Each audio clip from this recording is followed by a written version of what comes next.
Assalamualaikum to all my lovely students. Our next period is Hindi. Start Akshar Gyan. So take out your Hindi book and open the page number 9.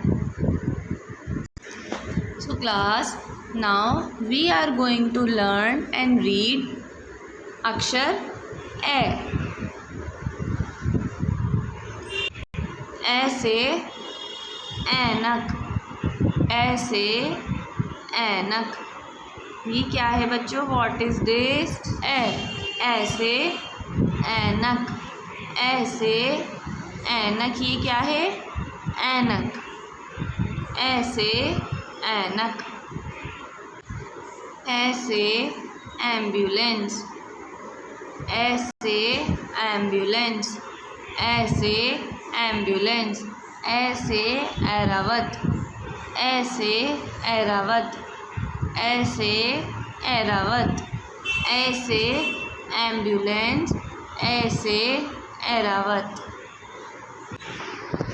ऐसे ऐनक, मेरे साथ फिर से repeat करिए। ऐसे ऐनक, ऐसे ऐनक, ऐसे ऐनक। ऐसे एम्बुलेंस, ऐसे ऐरावत। तो आज हमने क्या याद करा क्लास में? ऐसे ऐनक। तो आप सभी बच्चे अ से अनार से लेकर ऐसे ऐनक तक बहुत ही अच्छे से लर्न करेंगे। Thank you.